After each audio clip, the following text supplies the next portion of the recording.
예수님이 그 성령, 그 물이라고 하는 이 메타포를 가지고 성령이 우리 마음에서부터 흘러 넘쳐야 된다 이렇게 말씀하셨더니 여자가 그 물을 달라 이렇게 얘기를 하는 거죠.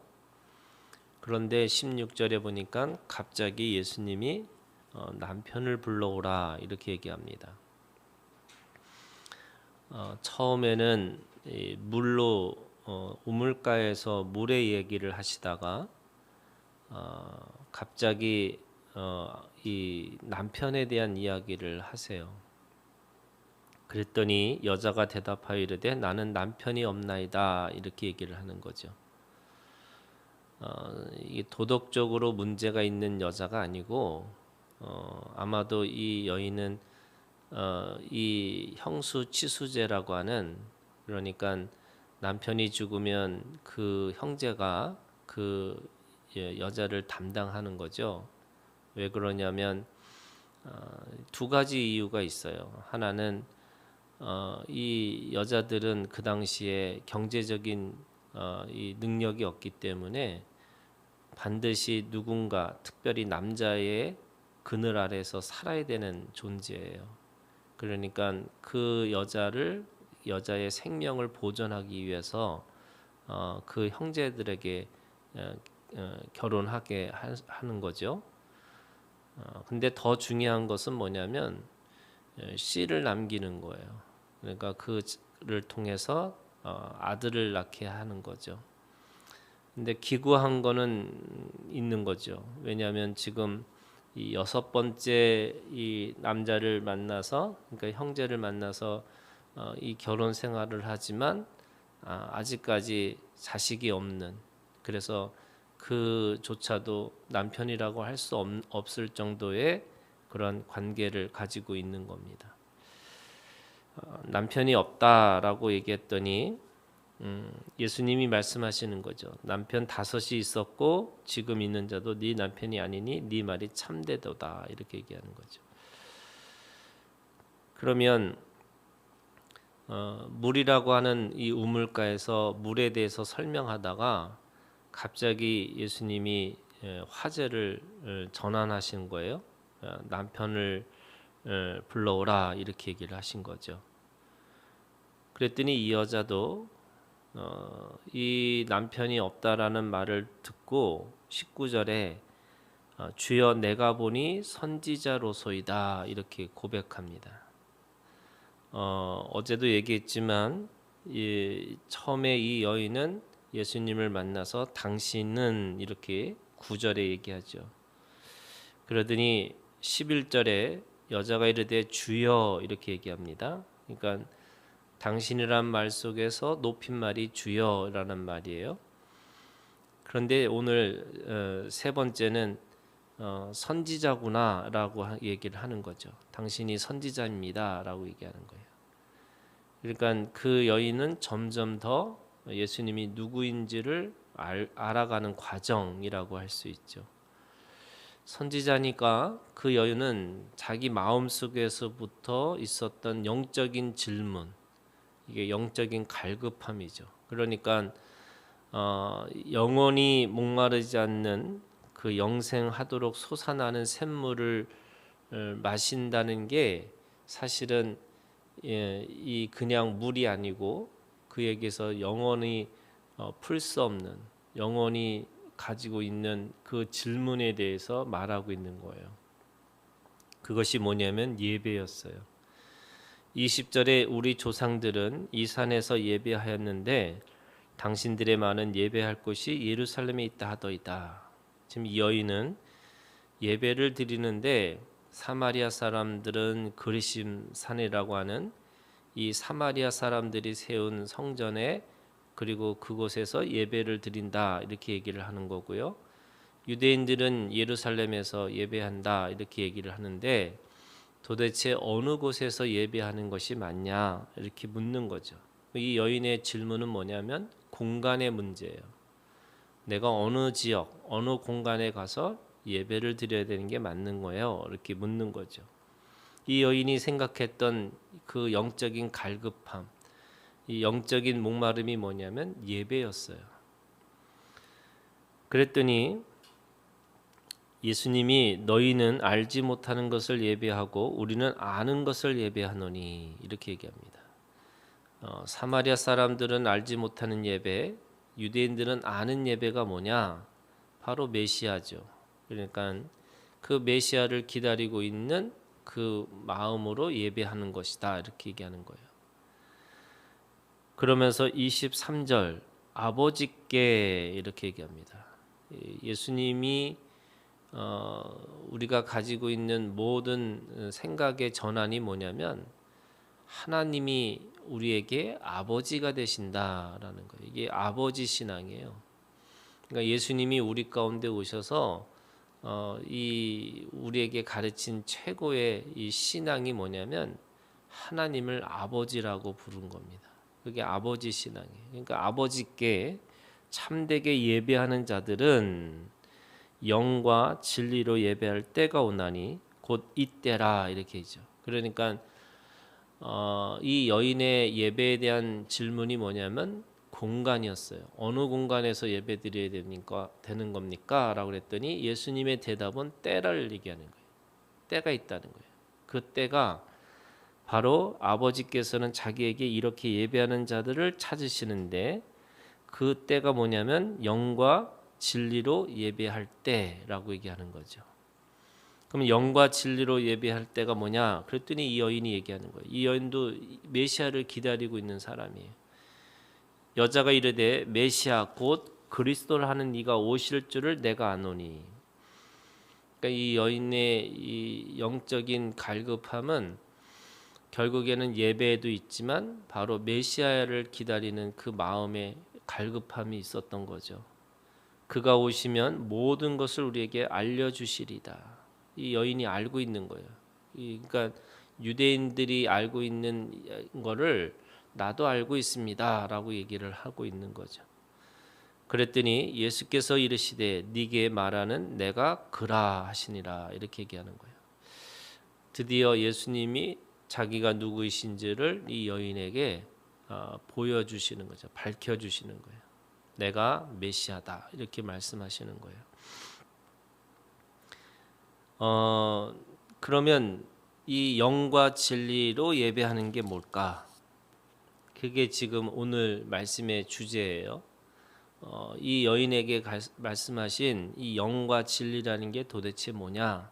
왜냐하면 24절에 하나님은 영이시니 예배하는 자가 영과 진리로 예배할지니라 이렇게 말씀하셨으니까 그러면 영과 진리라는 게 뭐냐면 바로 예수 그리스도로 예배하는 거죠.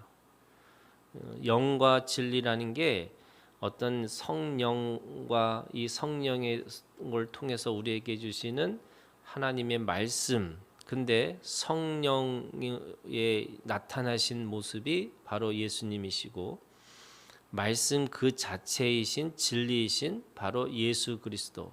그분이 그리스도가 바로 예수님이셨다는 거예요. 그러면 예배는 어떤 의미로 들려지는 거냐면 두 가지 예배가 있는 거예요. 예수 그리스도가 없는 예배와 예수 그리스도가 있는 예배가 있는 거죠. 그러면 예수 그리스도가 있는 예배라는 게 어떤 예배냐면 이 구약의 예배, 신약의 예배가 다르다 그랬잖아요. 구약의 예배는 죄를 씻는 예배가 바로 구약의 예배였다면 우리는 신약의 예배는 예수 그리스도로 말미암아 죄 씻음을 받고 하나님 앞에 의인으로 살아가는 사람의 예배를 드리는 거. 이게 다른 예배라는 거예요. 이게 이 질적으로 다른 거죠. 그런데 그 영과 진리라고 하는 예수 그리스도로 드리는 예배라는 게 그러면 어떤 의미냐? 그걸 구체적으로 예수님은 어떤 분이냐라고 하는 거라면 영원히 목마르지 않는 성령, 우리에게 더 이상 질문이 필요 없는 그러니까 우리가 영적인 갈급함이라는 게 목마른 사슴이 시냇가를 찾듯이 이렇게 돼 있잖아요. 그 목마른 것에 대한 갈급함이 더 이상 없는 거예요. 왜냐하면 우리에게 성령, 보혜사가 우리 가운데 계시다는 거죠. 그 보혜사는 우리를 알게 하시고 깨닫게 하시고 그리고 그렇게 믿을 수 있도록 인도하시는 분이 성령이라는 거예요. 그것이 영이에요. 예수님은 오늘 우리에게 오셔서 어떻게 하셨냐면 성령의 그 인도하심과 또 깨닫게 하시는 것과 또 인도하시는 그 모든 것들을 바로 예수님이 시청각으로 보여주셨어요. 우리가 어떻게 살아야 되지? 내가 무엇을 위해서 살아야 되지?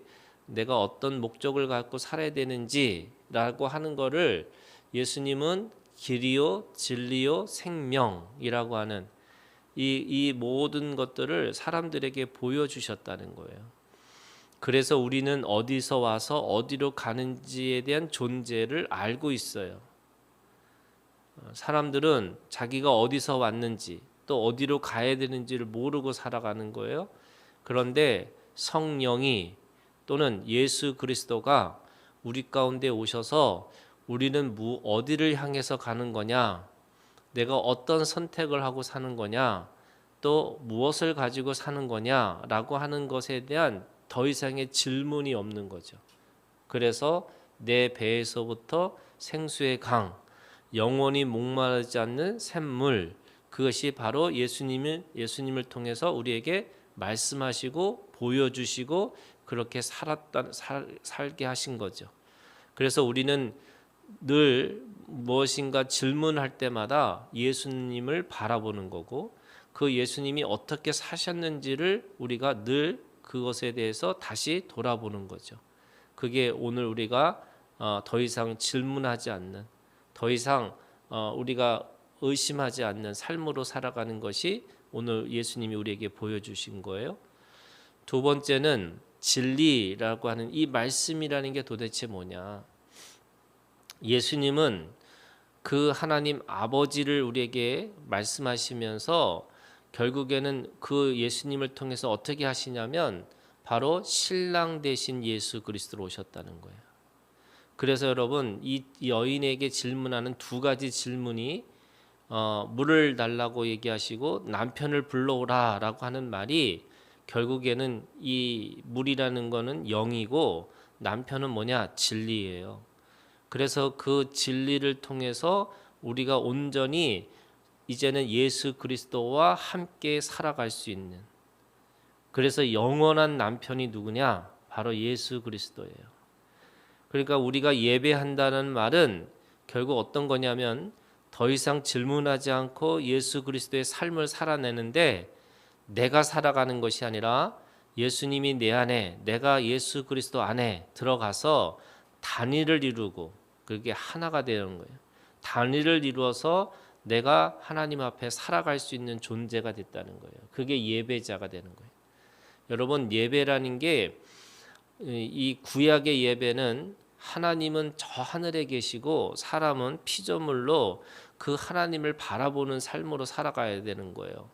그래서 늘 우리가 그 하나님 아버지, 그 아버지잖아요.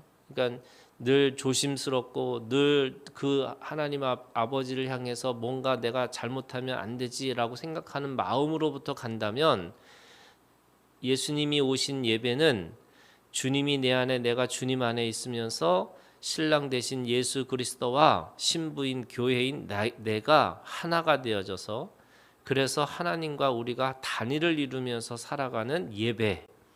그래서 우리가 하나님이 우리한테 보여준 삶을 예수 그리스도와 함께 그 삶으로 내가 살아낼 수 있는 능력을 가지고 있다라고 말씀하시는 거예요.